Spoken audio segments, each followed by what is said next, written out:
Police! Police! Show me your hands! Show your hands!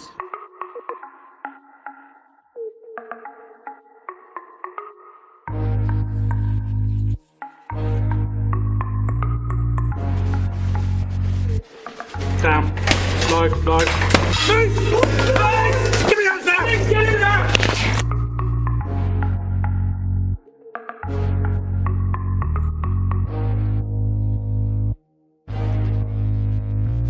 One stolen phone, one machete swing, and two criminal empires in Birmingham began to collapse. One built on silence and structure, the other on violence and fear. Their leaders saw themselves as untouchable, the architects of shadow empires. They were wrong, because every empire leaves evidence, every message, every movement, every mistake. A stolen phone triggered suspicion, a machete attack triggered panic. This is the story of how West Midlands Police, under Operation Target, tugged at two seemingly unrelated threads and unraveled an entire web, woven from cocaine, heroin, and guns. It's a chronicle of a downfall that began with a single stolen phone and one savage swing of a machete.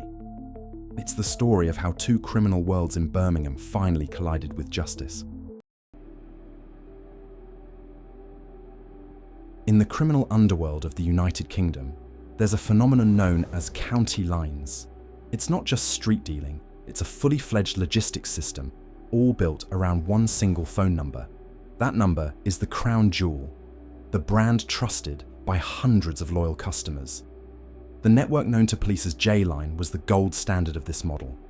Its founders, Shakil Khan and Mohammed Asim, had built a flawless operation, supplying cocaine and cannabis to Birmingham and the surrounding areas.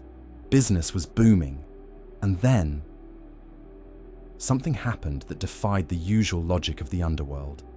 At the peak of their success, the founders didn't just lay low, they cashed out. In 2020, they put J-Line up for sale, like a ready-made franchise, and walked away with £40,000 in cash. The buyers were brothers Shamraz and Amrez Alam. It was a bold investment. They weren't just buying a SIM card. They were acquiring a living, breathing business. A massive client base, well-mapped routes, and a brand with serious street credibility. They stepped into a game already in full swing, convinced they'd hit the jackpot.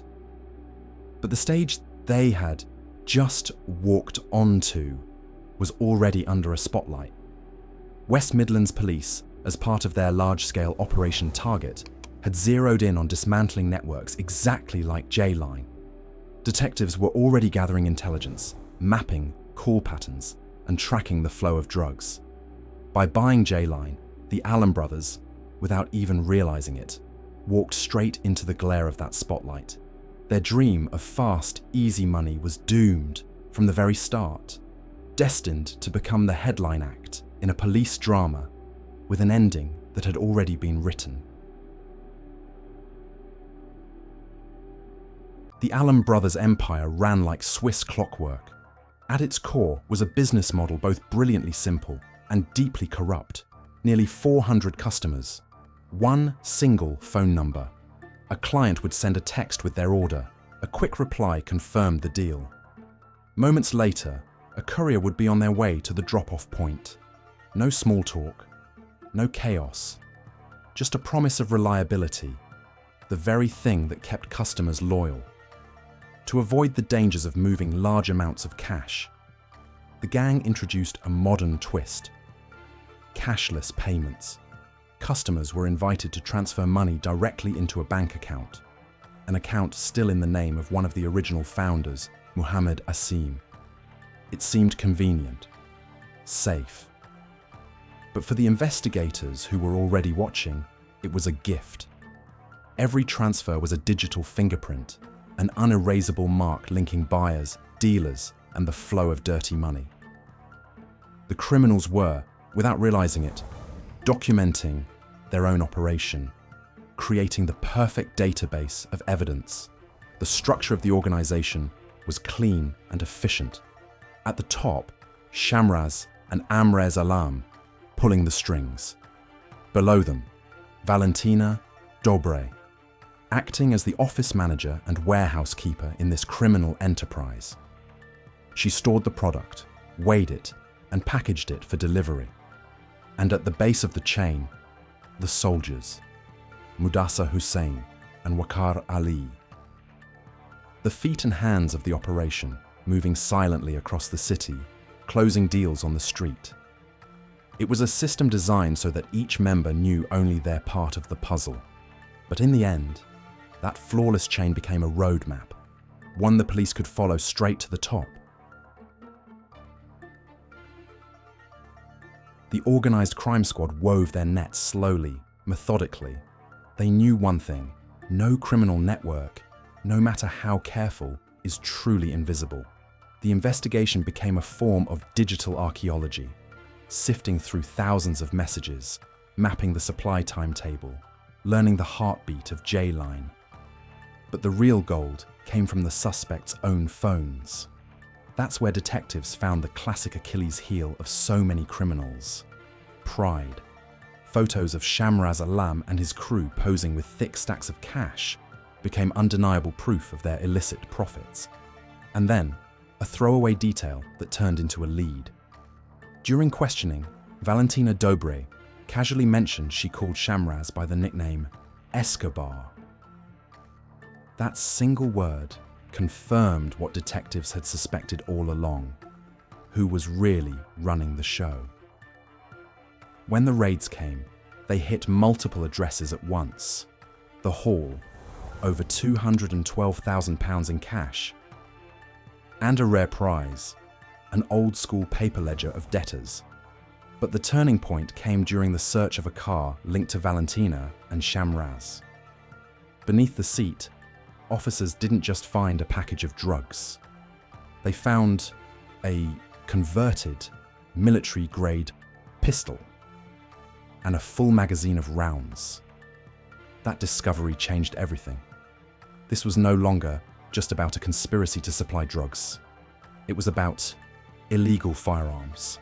And in the eyes of the law, that was the evidence that guaranteed J-Line's leaders weren't just going to prison. They were going away for a very, very long time. While detectives were tightening the noose around J-Line, a different kind of storm was brewing in another corner of Birmingham. Late on the night of May 22nd, 2021, the quiet on Oakwood Road in Sparkhill was shattered by the screech of brakes. Two cars pulled up. Figures in masks spilled out. In their hands, the cold glint of machetes and the dark silhouette of a shotgun. Their target wasn't a family home. It was a workshop, an underground lab where heroin and crack cocaine were cooked, cut, and bagged for the streets. With a deafening crash, the front door blew off its hinges. Inside was Mohammed Ishaq, a gang member busy with his usual work. The attackers descended on him with a kind of primal rage. Blades flashed, machete strikes tore into flesh, leaving deep, ragged wounds. The raid was short, brutal, and surgical. Moments later, the masked figures were gone, swallowed by the night, leaving behind blood, chaos, and a wrecked drug lab. Paramedics were the first to arrive, called by someone inside. Assessing Ishaq's injuries, they quickly realized this wasn't just another assault. The signs of the drug trade were everywhere. Bagging equipment, cutting agents, the unmistakable smell of processed narcotics. Their call to police was more than a medical alert. It was an alarm bell, one that would drag another, even more ruthless and dangerous crew into the light. This savage attack in Birmingham would become the opening chapter in an investigation into a world where disputes weren't settled with words, but with weapons, and where the prize at stake was drug shipments worth hundreds of thousands of pounds. The hunt had begun. News of the Oakwood Road raid sent shockwaves through the gang. They knew the police were already closing in. And panic makes people stupid. Their first instinct was to save the most valuable thing they had, the product. Grabbing a huge bag crammed with narcotics, Ishak's associates bolted for the nearest open space, Spark Hill Park. Under the cover of darkness, they shoved their fortune deep into a tangle of overgrown bushes, convinced they'd found a safe hiding place. But the night has eyes. A few passers-by noticed the frantic commotion and called the police. That was their first fatal mistake. The second was even worse. As patrols began sweeping the area, one of the gang decided to get clever. He dialed 999 and reported a fake shooting in another part of the city. A crude attempt to divert police resources and send them chasing shadows. But seasoned detectives don't bite that easily. They knew panicked criminals were predictable criminals. The search of the park went on, and soon it paid off. In the bushes, officers didn't just find a bag, they found a fortune, more than 8 kilos of pure heroin, and over a kilo of crack cocaine. Street value, in excess of £226,000.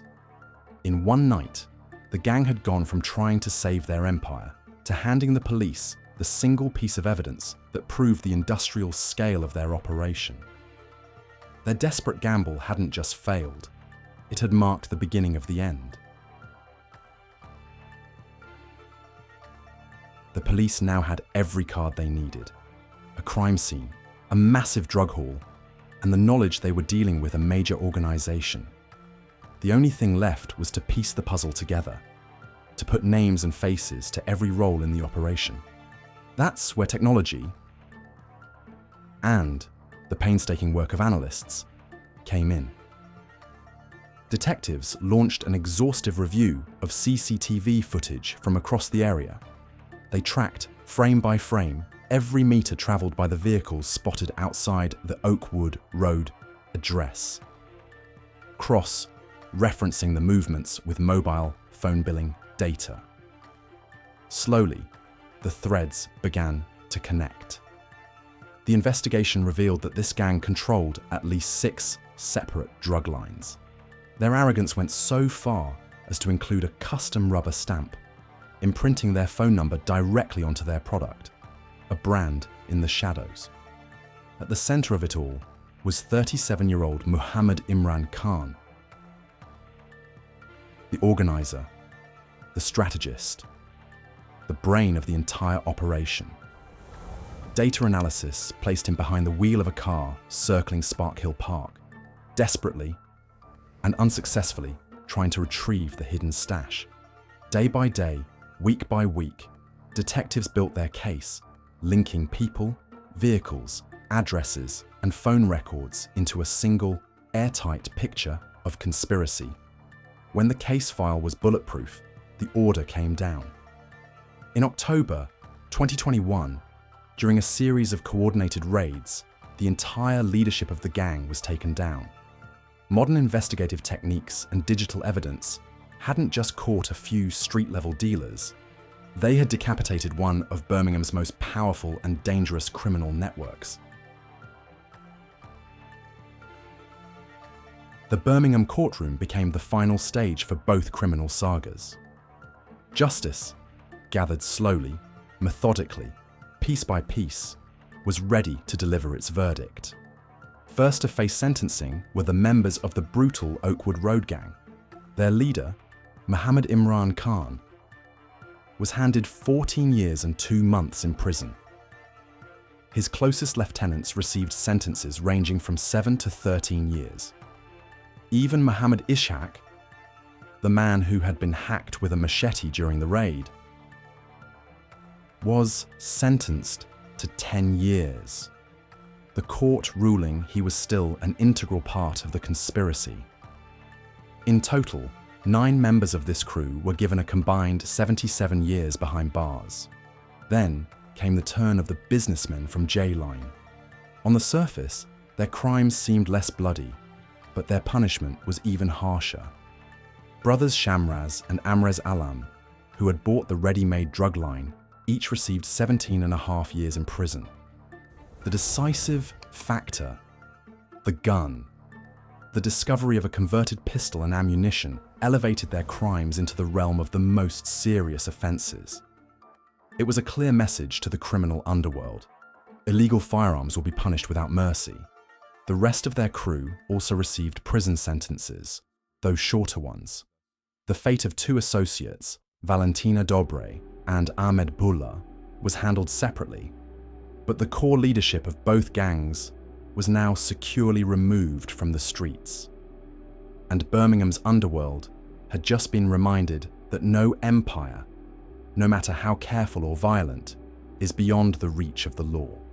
So ended the stories of two gangs who once believed they ruled Birmingham. One, quiet and calculated. The other, brazen and brutal. But their endings were the same. Their downfall wasn't just a victory for the police. It was a textbook lesson in the psychology of the underworld, and a reminder of why it is doomed to fail in the modern age. Lesson 1. The fatal weight of pride, flashing bundles of cash, stamping a gang's brand onto every bag of drugs. These weren't signs of dominance. They were screaming pieces of evidence, gift-wrapped for investigators. Lesson 2. In the digital age, invisibility is a myth. Every call, every text, every step leaves a trace, and every trace leads somewhere. Eventually, it will lead to you. And finally, the most unforgiving truth of all. Weapons are the red line. Cross it, and the cost of your crimes will multiply. Every time. But cuz, listen, 10 years in the gutter, on a curfew, and I'm still rolling like Pablo, cuz. There's only one Pablo out here, cuz. East London's finest, you understand? Remember that, cuz. You get me? Remember what I'm saying to you. It's a gang, cuz, you get me? In the shadows of London's streets, two men lived two very different lives. One was the ghost, running a cocaine empire, invisible even to those who served him. The other was the showman, hungry for fame, filming himself and calling himself the new Pablo Escobar. Two paths, two empires, one downfall. Their common weapon was ego, and it was ego that destroyed them both. This is the story of how the EncroChat hack and their own confessions brought down the empires of two drug lords. In the hive of London's underworld, there are two unwritten rules: stay quieter than water and trust no one. Most who thrive here are ghosts, shadows whose names are whispered, but whose faces are never seen. They know that fame is a direct path to a prison cell, or the bottom of the Thames. But this story isn't about them. It's about two men who decided that the rules didn't apply to them. They climbed to the top of their dangerous game, only to be blinded by the oldest and most ruthless enemy of all, their own ego. Imagine the first player. Let's call him the Ghost, a master of disguise, a man who could vanish into any crowd. He lived a double life so flawless. Even those closest to him had no idea of the empire he commanded. By day, he was just another worker, one of thousands building the city. By night, with the help of encrypted technology, he became one of the country's biggest cocaine suppliers.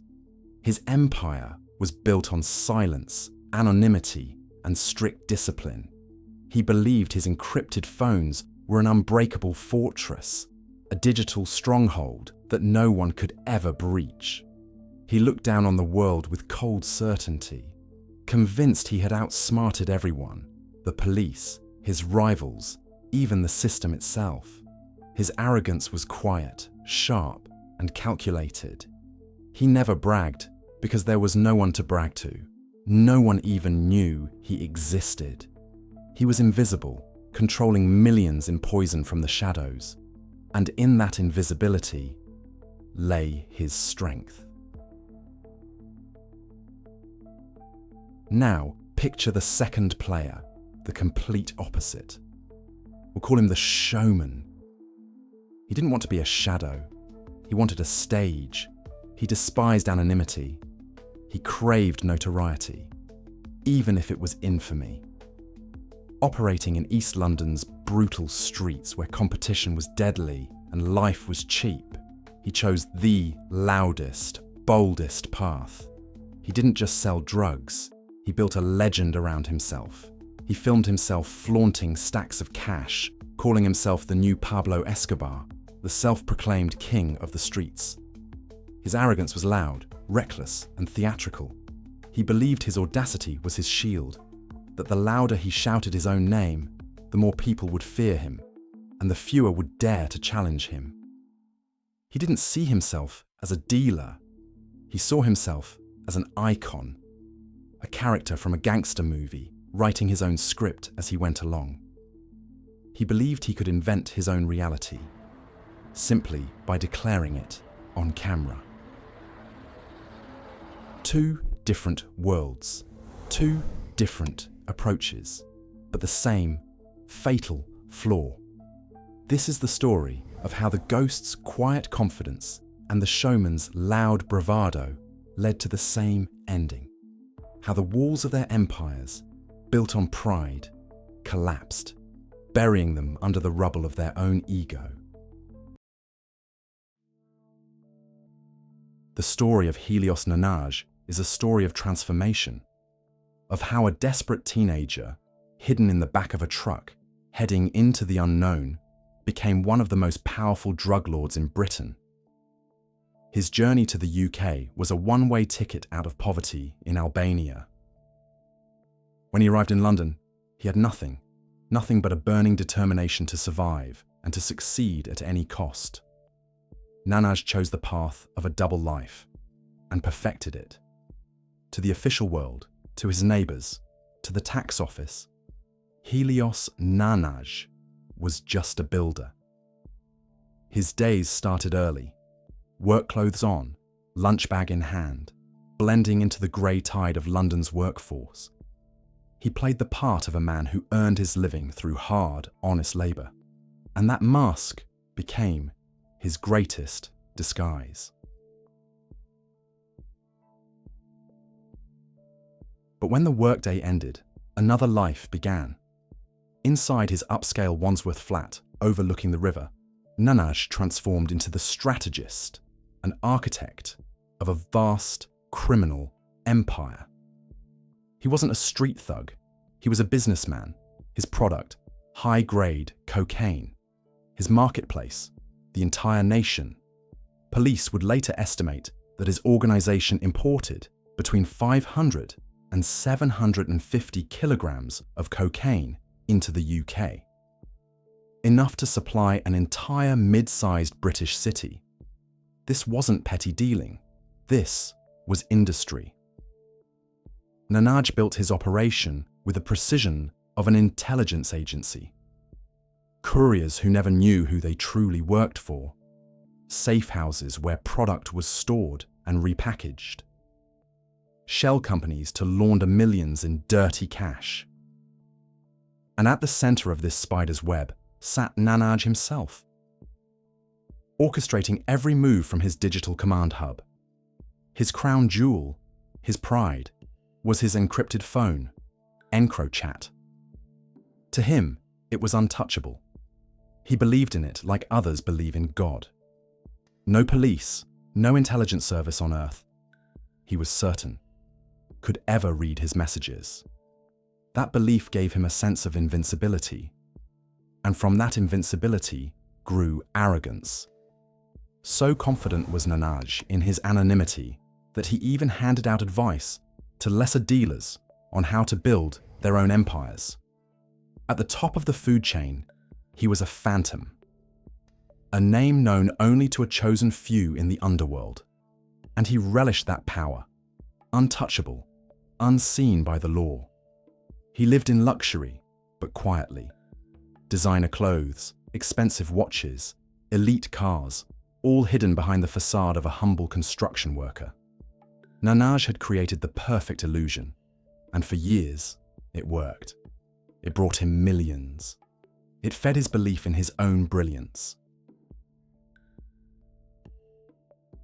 While Helios Nanaj perfected the art of invisibility, on the other side of London, in the boiling cauldron of Tower Hamlets, Shahan Ahmed was doing everything he could to be seen. His world was nothing like the quiet, upscale flats of Wandsworth. This was the world of concrete estates, brutal street rivalries, and a constant fight for territory. And in that world, Ahmed didn't just want to be a player, he wanted to be a king. But he knew selling drugs wasn't enough. He needed a reputation. He needed a brand. And he built it with the obsession of a Hollywood producer. His greatest inspiration was the Colombian drug lord, Pablo Escobar. What fascinated Ahmed wasn't Escobar's wealth, it was his image. The man who defied the state, who became a legend. Ahmed decided he would be the same, a legend of East London. His weapon of choice wasn't a gun, it was the camera on his phone. He started filming short clips that were both self-promotion and open defiance. In these videos, surrounded by stacks of cash, he stared into the lens with a sneer and delivered monologues about his power. "My name is Pablo," he would say. "I've spent 10 years under the system, under surveillance, but I'm still here, still riding high, just like Pablo." He called himself the best in East London, boasting of his reach, his influence, his untouchability. It wasn't just bravado, it was strategy, a deliberate campaign to build a brand. He wanted everyone to know his name, clients, rivals, and even the police. His arrogance was a weapon. He believed that by flaunting his power so openly, he would intimidate enemies and make law enforcement think twice before crossing him. Unlike Nanaj's sprawling logistics empire, Ahmed's business was simpler but no less effective. He controlled 3 drug lines, dedicated mobile numbers under one brand, Killer. The system ran like clockwork. A customer sent a text. Minutes later, a courier delivered heroin or crack. These lines generated hundreds of thousands of pounds. The money was laundered through fake accounts, dressed up as legitimate income. But unlike Nanaj, who hid his wealth, Ahmed flaunted it. Luxury clothes, expensive watches, flashy cars. He wanted the world to see the spoils of his trade. He was an actor on a stage of his own making, and he played the role of the untouchable drug lord so hard, he lost sight of reality. He believed his own legend, not realizing that every video, every boast, was another nail in the coffin of his short-lived criminal career. The fall of 2 empires didn't begin with shootouts or betrayals. It began in silence, in sterile offices with analysts at their screens. For Helios Nanaj, the fatal blow came with the hack of EncroChat. Imagine the shock in the criminal underworld when the news broke. The unbreakable fortress, the encrypted system that cost thousands of euros, was nothing more than a house of cards. For Europe's police forces, it was like finding the diary of every major criminal on the continent. Detectives from the UK's National Crime Agency sifted through gigabytes of intercepted messages. Amid the thousands of anonymous usernames, one stood out: Boboku. Whoever it was, he was moving massive shipments of cocaine. Clearly, a big player. The hunt was on. Police analysts combed through every chat, looking for mistakes, and they found them. A birthday mentioned in one conversation, a photo where details of a house were visible in the background. But the biggest mistake, on his supposedly untouchable encrypted phone, Boboku had stored family photos. The breakthrough came when investigators discovered the truth. Boboku wasn't just a random alias. It was the affectionate nickname Helios Nanaj used for his 5-year-old son. The ghost had left a trace, a sentimental digital fingerprint. To seal the case, investigators used cross-location analysis. They tracked where Boboku's encrypted phone had been and compared it to Nanaj's personal official phone. The data matched with surgical precision. 2 phones, moving together across London, like twins joined at the hip. The ghost had walked himself straight into a digital trap. The hunt for Shahan Ahmed was far simpler. Police didn't need to break codes. They just needed to watch and listen. As part of Operation Yamata, a task force targeting county lines, investigators were already monitoring Ahmed's killer networks.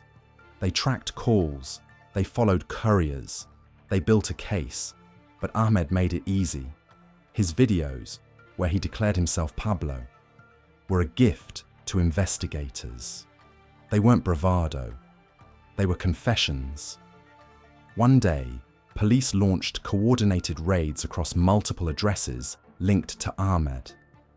Inside his home, they found exactly what they expected: stacks of cash, packaged drugs, and the crown jewel, his phones. When officers opened the gallery, there they were, the very same videos Ahmed had filmed. The showman was so proud of his performance. He kept the evidence in his pocket. It never occurred to him that his greatest asset would become the key to his conviction. One empire collapsed because of the most advanced digital hack in European law enforcement history. The other, because of sheer arrogance and the hunger for fame. But the result was the same. The walls of their fortresses, one digital, the other imagined, fell in the same instant. The final act of both stories unfolded not on the streets, but in the strict silent halls of Britain's courts. First came Helios Nanaj, the ghost who had stayed invisible for so long. Until the very end, he denied everything. His defense claimed the phones weren't his, that he was simply holding them for someone else.